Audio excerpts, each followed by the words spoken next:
Hello नमस्कार, मैं हूँ सुंदर सोनोने और आप सबका फार्मेसी सुंदर के चैनल में तहे दिल से स्वागत है। आज हम बात करेंगे एक बहुत ज़रूरी विषय पर, यानी कि बच्चों की दवाइयाँ, सही डोज सही समय, पेरेंट्स के लिए एक ज़रूरी गाइड। हर माता पिता को ये डर होता है कि कहीं दवा ज़्यादा तो नहीं दे दी, सही वक्त पर दी या नहीं, या ये दवा सही भी है या नहीं। तो आज हम इन सभी सवालों का हल देंगे ताकि आप सब बन सके एक स्मार्ट पेरेंट्स और सेफ मेडिसिन गिवर। तो चलिए स्टार्ट करते हैं हमारे आज के नए टॉपिक को, यानी कि बच्चों में दवा क्यों अलग होती है।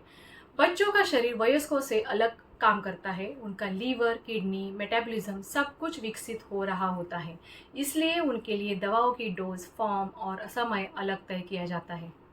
उदाहरण के तौर पर आपको बताना चाहूँगी, पैरासीटामोल बड़ों को 500 mg टैबलेट दी जाती है, लेकिन बच्चों को सिरप दिया जाता है, और वो भी वजन देखकर।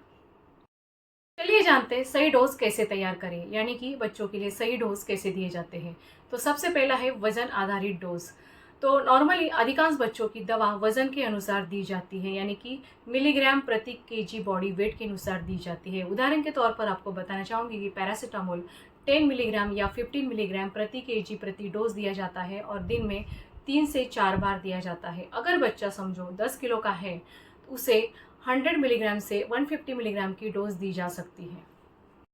दूसरा पॉइंट है आयु आधारित अनुमान, यानी कि जब वजन उपलब्ध न हो तो डॉक्टर उम्र के आधार पर डोज देते हैं, लेकिन ये बहुत सटीक तरीका नहीं है।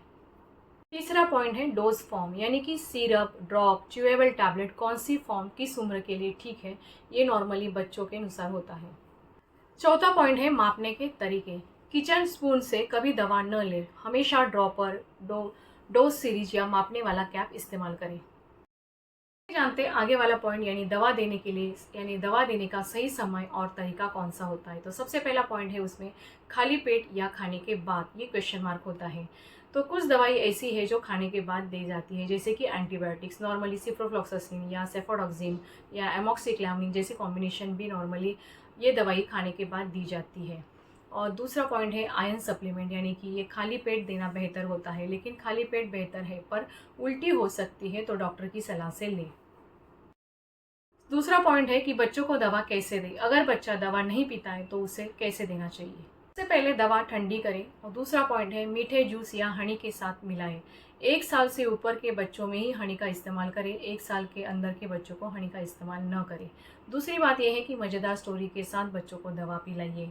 नॉर्मली बच्चों के जो सिरप्स होते हैं वो फ्लेवर में होते हैं, जैसे मैंगो फ्लेवर, ऑरेंज फ्लेवर या नॉर्मली स्ट्रॉबेरी फ्लेवर्स में होते हैं, लेकिन बच्चों को कभी कभी फ्लेवर पसंद नहीं आते हैं, तो उनको कई सारी कहानियाँ बता के या मज़ेदार स्टोरी बना के उनको दवा दे सकते हैं। तीसरा पॉइंट है दवा छूट जाए तो क्या करें। याद आते ही दे, लेकिन अगली डोज से टाइम क्लैश न करें, यानी कि जैसे टाइम जितना लेट हुआ है पहले डोज को उतना ही आगे एक्सटेंड करें, और डबल डोज कभी न दें। चलिए जानते हैं आम गलतियां और सावधानियां कौन सी बरतनी चाहिए। तो सबसे पहला है ओवरडोज। ज़्यादा दवा लेने से लीवर या किडनी डैमेज हो सकती है, इसके लिए बच्चों को कभी ओवरडोज नहीं देना चाहिए। और दूसरा पॉइंट है कि सेल्फ मेडिकेशन, डॉक्टर की सलाह के बिना कोई एंटीबायोटिक्स न दे, जैसे कि सिप्रोफ्लॉक्सासिन है, सेफोडॉक्सिन है, एमॉक्सिक्लामिन है। ये सही दवा का इस्तेमाल डॉक्टर की सलाह से ही लेना चाहिए और डॉक्टर से प्रिस्क्रिप्शन से ही इस्तेमाल करनी चाहिए। तीसरा पॉइंट है एक्सपायरी चेक। बच्चों को एक्सपायरी दवा देना बेहतर खतरनाक हो सकता है, इसके लिए ध्यान रखें बच्चों को दवा देते समय पहले लेबल चेक करें, expiry date, batch number check करें। और फोर्थ पॉइंट है स्टोरिंग मेडिसिन। दवाइयाँ फ्रिज में या ठंडी जगह पर रखें, बच्चों की पहुंच से दूर रखें। चलिए नेक्स्ट पॉइंट जानते हैं ओटीसी दवाइयाँ, यानी कि ओवर द काउंटर कौन सी दवाइयाँ हम बच्चों को दे सकते हैं, कौन सी दवाइयाँ सुरक्षित है, कौन सी सुरक्षित नहीं है, इसके बारे में चर्चा करते हैं। सबसे पहले बात करते हैं सेफ ओटीसी फॉर किड्स, यानी कि बिना डॉक्टर के भी दी जा सकती है।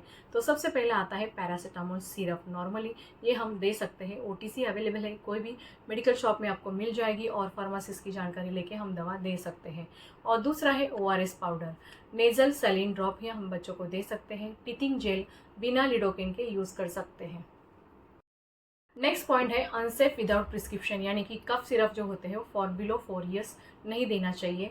एंटीबायोटिक जैसे कि सिप्रोफ्लॉक्सासिन, सेफोडॉक्सिन, सेफिक्सिम या एमॉक्सिक्लामिन कॉम्बिनेशन में, ये सब दवाई डॉक्टर की पर्ची से इस्तेमाल करनी चाहिए, अपने मन से कोई दवा का इस्तेमाल नहीं करना चाहिए। और तीसरा पॉइंट स्टेरॉयड क्रीम्स, ये भी ज़्यादातर अनसेफ है, विदाउट प्रिस्क्रिप्शन नहीं देना चाहिए। तो दोस्तों आज आपने जाना कि बच्चों को दवाई कोई सामान्य विषय नहीं है। ये बहुत ही नाजुक जिम्मेदारी है जो हर माता पिता को समझनी चाहिए। याद रखिए, सही दवा, सही डोज और सही समय इक्वल टू सुरक्षित बच्चा। अगर आपको ये सेशन अच्छा लगा तो ज़रूर शेयर कीजिए। आप सब्सक्राइब कीजिए फार्मेसी सुंदर को, ताकि ऐसे ही ज़रूरी जानकारी मिलती रहे। मिलते हैं अगले वीडियो में। तब तक स्वस्थ रहिए, सतर्क रहिए, stay connected, stay healthy, stay happy. हंसते रहिए, मुस्कुराते रहिए।